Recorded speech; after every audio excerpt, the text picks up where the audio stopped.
Hello everybody, welcome back to Arthenex Plays Sorcerer King. This will probably, almost certainly, unless something goes drastically unexpected happens, be the last episode of this series. So let's go ahead and get to it.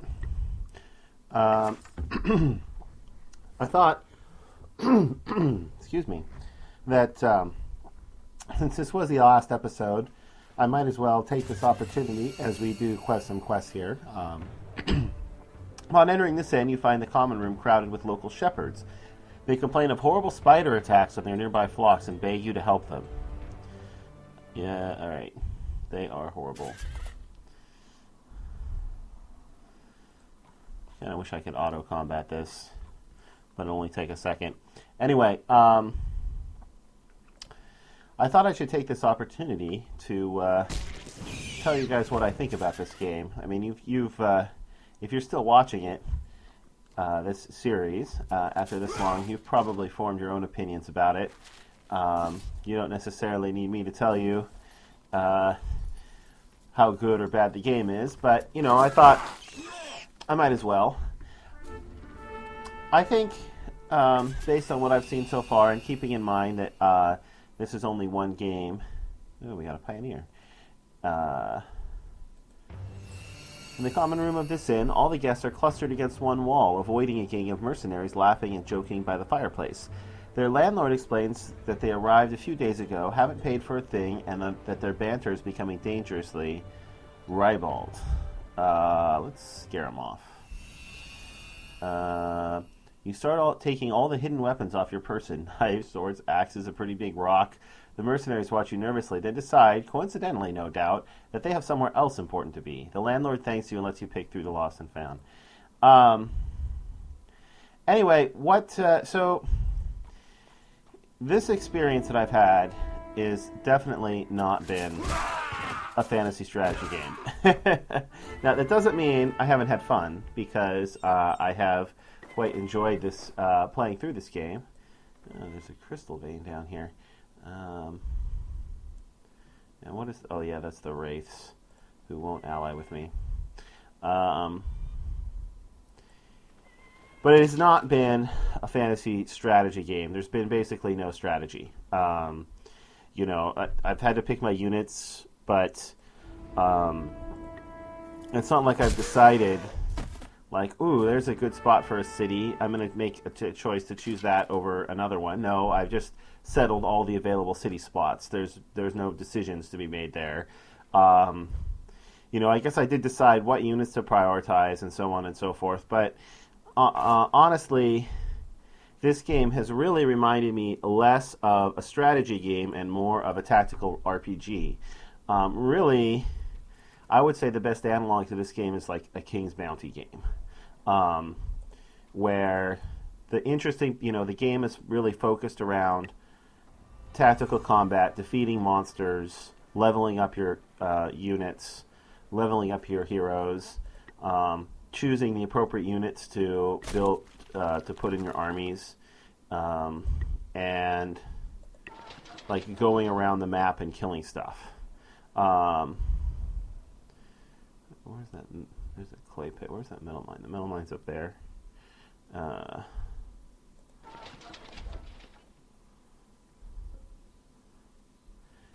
And then going around the map and killing stuff. Like, actually making strategic decisions has just been no part of the game. Now, that being said, I do enjoy kind of the idea of a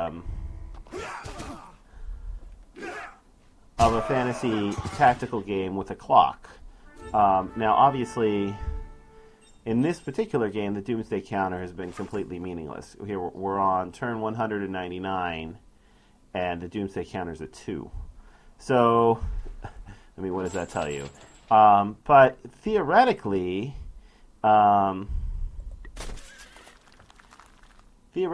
if the Doomsday Counter went a lot faster, I could really see this game being interesting. A real race against time, because what you're doing is you're basically building up your heroes and units. You can't go into the last battle with a bunch of freshly built units and expect to win. It just doesn't work like that. Like this game is all about a few high level units dominating fights against a bunch of lower level units. You descend the steps to this dungeon, finding stacks and stacks of supplies, food, and material for the Sorcerer King's forces. In the center of the stockpile, organizing the goods, stand 2 ogres. They might be identical twins, in fact, although now that you think about it, you've never really been able to tell ogres apart, you racist. I just attack the ogres. You won't need to tell them apart when they're dead. Exactly. So, and I've lost my train of thought. But, I mean, basically, what I'm saying is that while this game has had a lot of tactically interesting encounters and fights, strategically it's been kind of, meaningless. But, that doesn't mean it... I think it definitely, the asymmetric model with the Doomsday counter has a lot more potential than trying to make a 4x, trying to make this into a traditional 4x strategy game. I think that in the long run, this game could really work as a tactical RPG, race against the clock game. And I have yet to play a game on a random map, but I could really see this game being kind of interesting with a really fast Doomsday counter. Potentially on it doesn't even necessarily have to be a smaller map, but, where you really have to push leveling up your heroes. Every choice that you make really matters because, maybe... Why did it have to be spiders? While resting near a rocky outcrop, some stones give way, revealing a deep gash in the earth. Descending within it, you find lots of enormous spider webs. There are also some spider eggs. In the corner, a big pile of spider shoes. You suspect a spider might live here. I hate spiders. I don't actually hate spiders, but...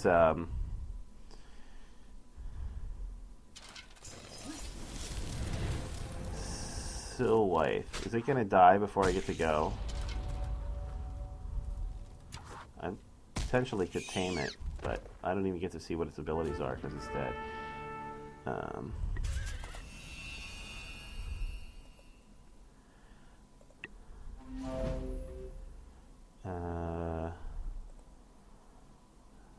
Oh, right. You know, you can get endless rage. I'm just going to pass.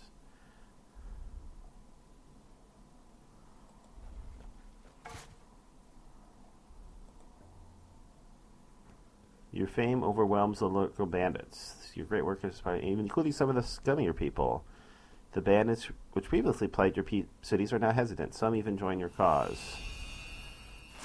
Great. Converted bandits, just what I need. So, I've really enjoyed my time with this game that I've played it. Now that I've finished the campaign, am I eager to start playing a random map game? Not right away. Not really. I'm in no particular rush to start a random map game, but I could definitely see myself coming back to it, especially after it's been rebalanced a little bit and playing it again. I've certainly burned through recording these episodes quite quickly. I realize it's been several weeks on your end, and now that I mentioned that, it's quite likely that by the time this video comes out, there'll have been a lot of changes and verdicts will have been passed on this game based on the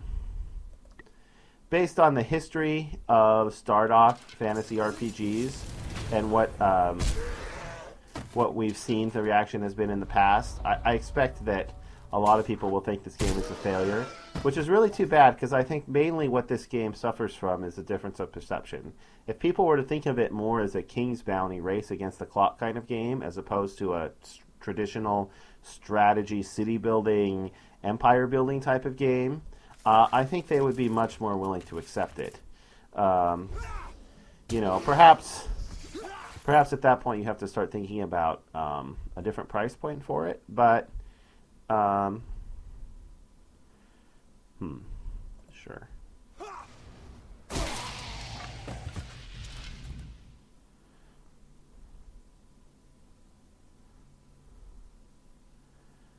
But that certainly does not mean that it's a bad game by any stretch. What are these things? Fallen Apprentices.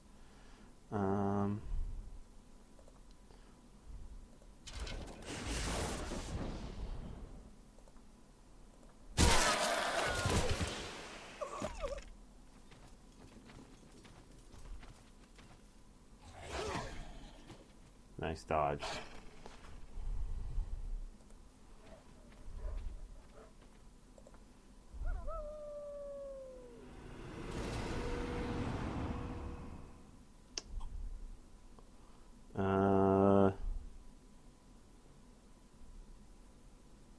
She has Maul now, right? Barda does. She didn't need it for that one. Oh, she did need it.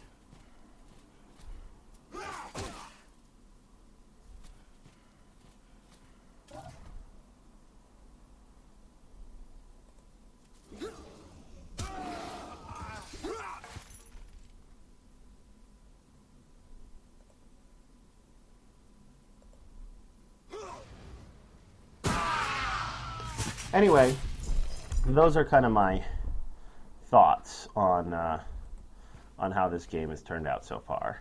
So, feel free to post in the comments whether you agree with me, disagree with me, hate this game, think I'm terrible at it, or what have you, and I'll be happy to read your thoughts.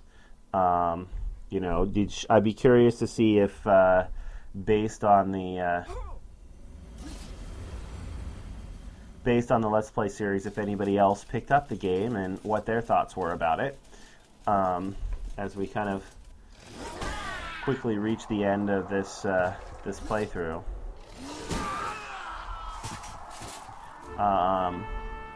There's one thing I'd kind of like to do.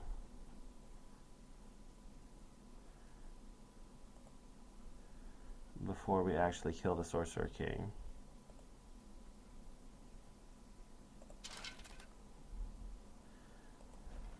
And that is try and get an alliance with the fire spirits. Will they talk to me again? No, 2 days. I might go ahead and let an extra turn pass. Just to see what they do. But yeah, I mean, anybody who's planning on picking this game up, what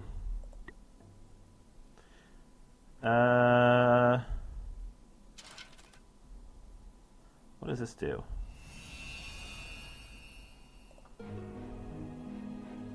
No thanks. Sure.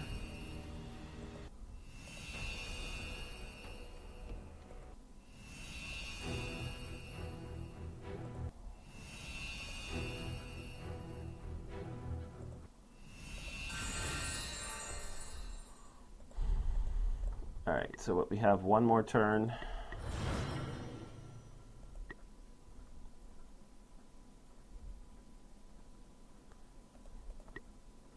Alright. This shrine was adorned with various jewels that can now adorn your troops.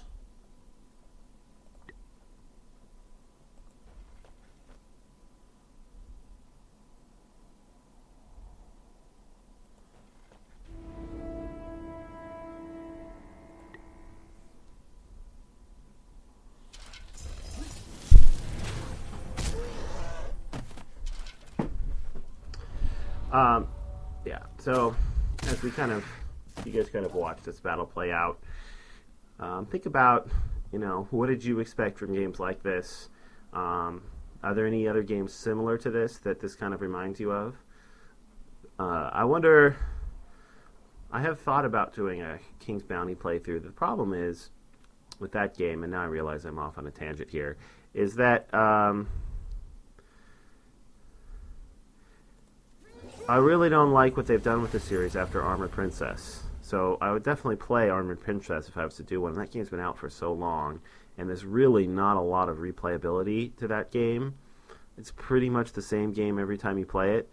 But I could definitely at least do a partial playthrough of that game. Might be interesting. Oh, I want to do that.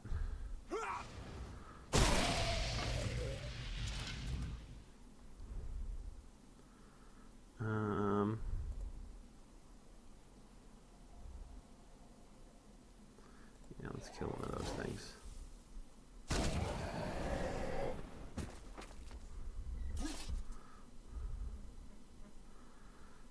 So can I kill these guys? Yes. Am I going to be able to kill these guys? Yeah. These guys, yes. Not the Warg Riders. Okay. Those guys are maybe. Alright. Let's do a cleave. Alright, these guys down to where I can kill them yet? Not quite. Alright, let's go kill these guys.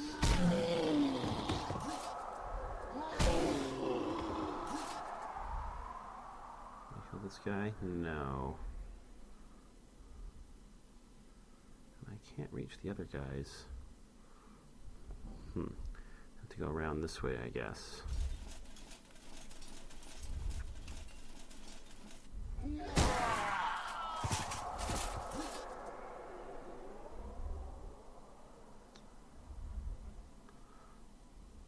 I only have a less than 50-50 chance of killing those guys.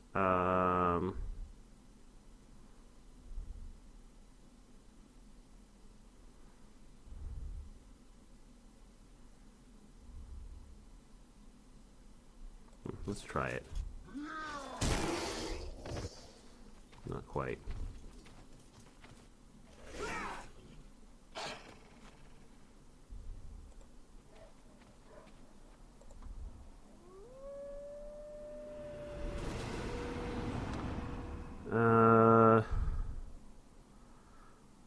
Varda, what do I want you to do? I think I want you to see if you can maul those guys to death.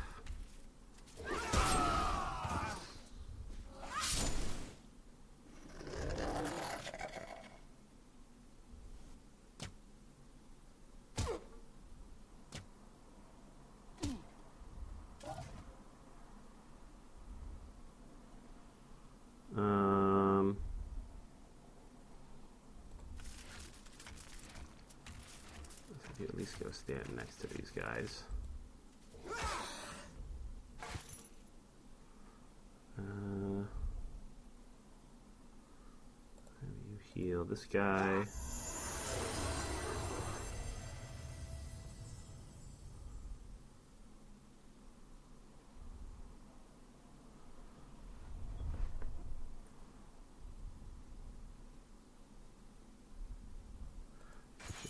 do that.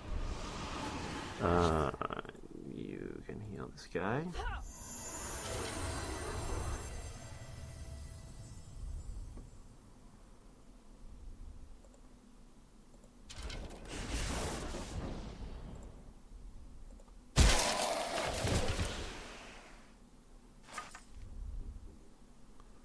And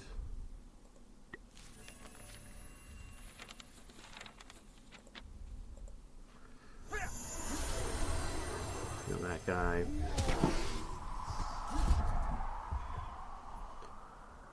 Oh, that's right. This guy is still alive.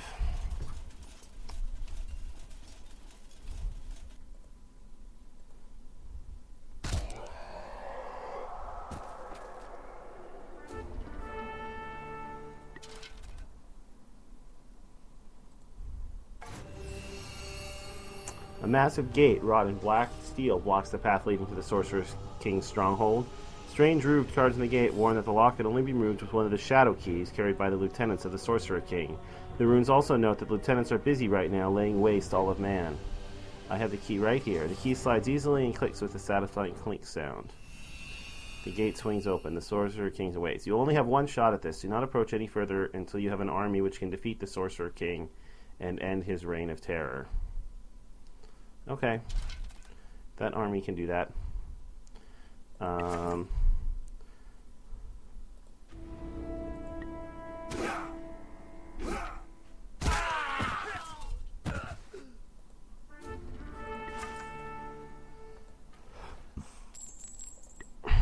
Alright, I'm just going to pass with everybody else.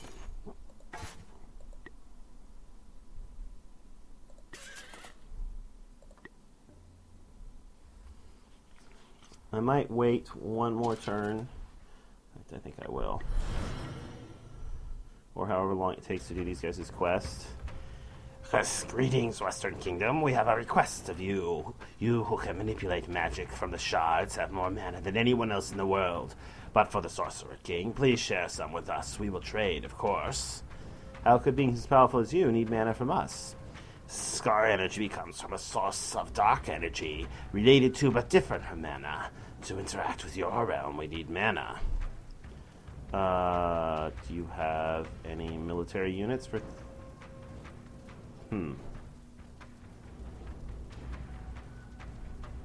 Let's just do that. +1 flame favor. So we don't even get to see. Because that only takes him to 4.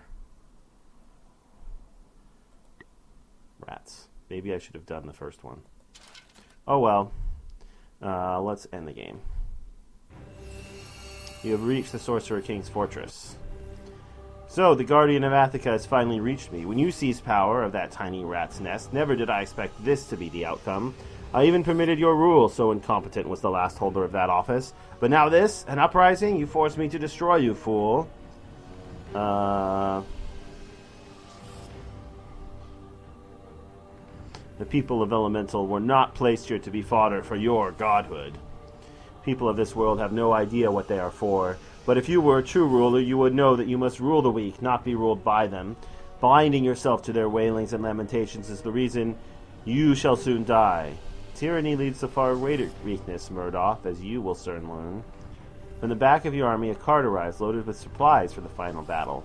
Your constant and dedicated effort to uphold the order of the land has inspired the merchants and craftsmen of the world to lend you your support. Several of the elite merchant guards have joined your cause as well. Okay.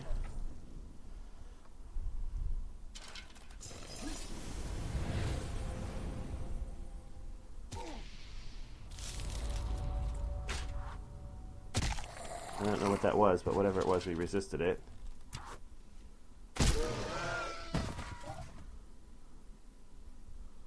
So, what do we got in this battle? 2 Juggernauts, a Warg Rider, a couple of Umberdroths, some Urkson, Trogs, Darkling or 2, Trog Archer, Wrathling. I don't know what that is, but it doesn't have very many hit points. And of course, the Murdoch, the Sorcerer King himself. So what can he do? Confusion, Curse, Blindness, Revenge, Thunderstrike. He's got 400 hit points. Fireball, Burning Shadow. Should have brought more fire resistance. Lifesteal, and Sweep. That's a lot of initiative.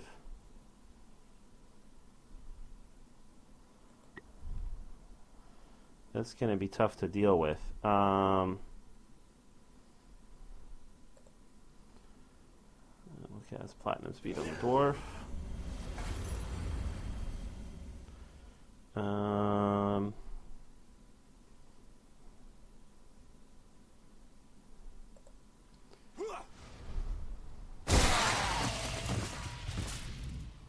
Alright, that weeded out the small units.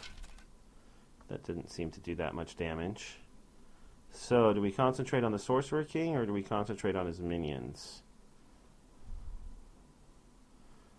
400 hit points is rather a lot, but if you add up all of these, it's way more than 400. But I think we still have to concentrate on the minions. Let's...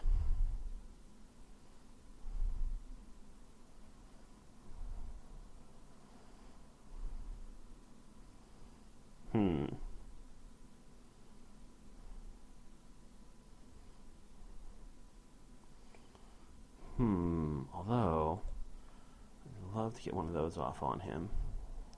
Yeah, I'm going to do it. He didn't even resist it.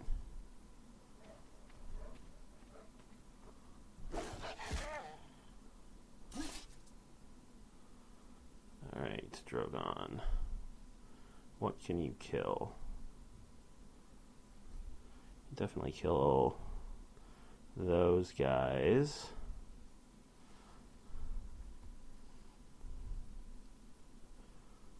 Close to, but can't quite kill those guys. Alright, let's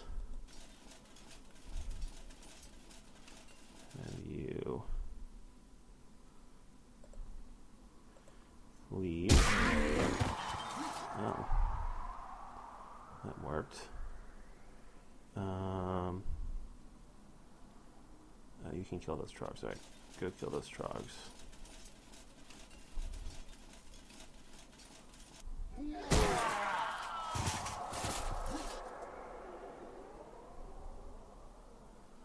Alright, let's go ahead and get a mighty blow in on the Sorcerer King here. Dwarven Fury.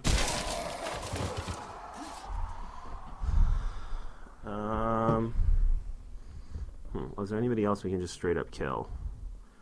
These trogs.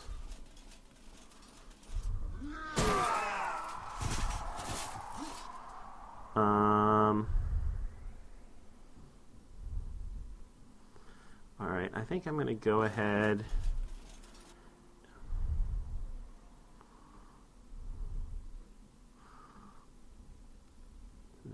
I'm not going to crushing blow. I'm just going to attack him. Oh, nice. Criticaled him.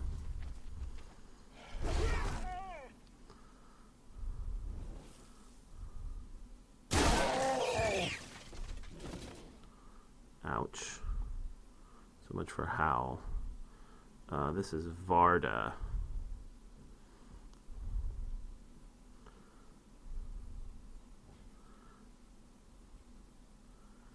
$45 hit points left. Let's do it. Oh, 2 hit points left. Paladin. Can you do anything to him?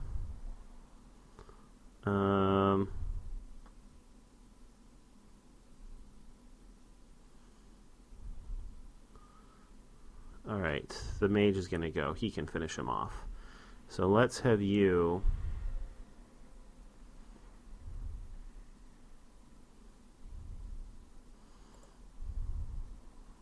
Have you fireball these guys. Alright, and you...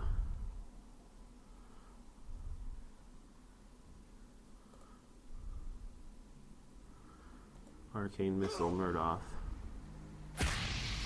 And kill him.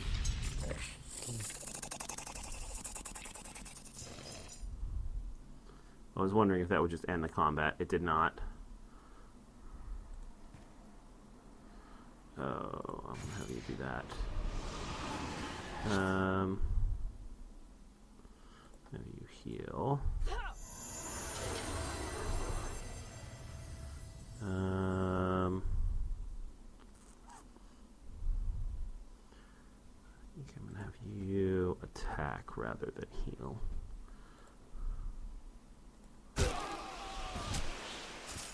Yeah, I like that.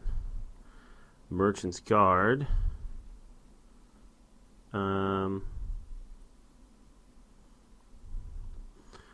Let's summon anything in this battle. Let's summon an Ice Elemental and freeze everybody. And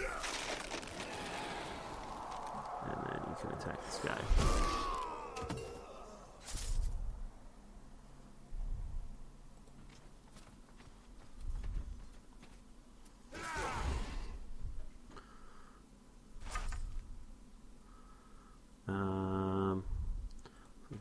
still got a beast over here.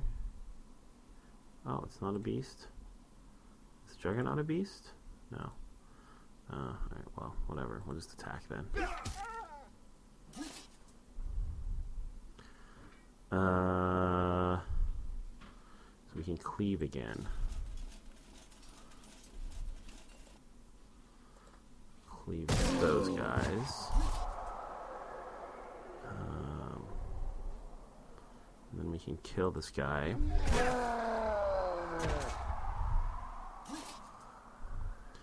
And that unlocks Dwarven Fury again, so we can kill this guy. And actually, I think I'm going to Crushing Blow the other one.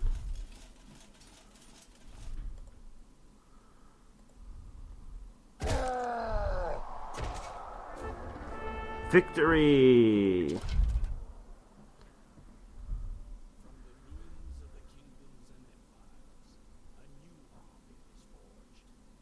The Sorcerer King was defeated. Darkness pushed back. In the end, you stood over their dawn, now a broken old man. The Bane's hold over him gone. The Bane itself begged you to wield it, to become its new instrument, but you resisted and hid it within the depths of the earth, out of reach for all time. Out of reach for all time. Yeah, right. Out of reach until the next sequel. At incredible cost, the fight is over. The Sorcerer King has fallen, and with him, the threat to the world of man. His minions, no longer bound by his sinister energy, scatter to the dark crevices of the earth and will threaten the world no longer. You and your brave soldiers return to your homes, where you will begin laying the foundation for a new age of prosperity.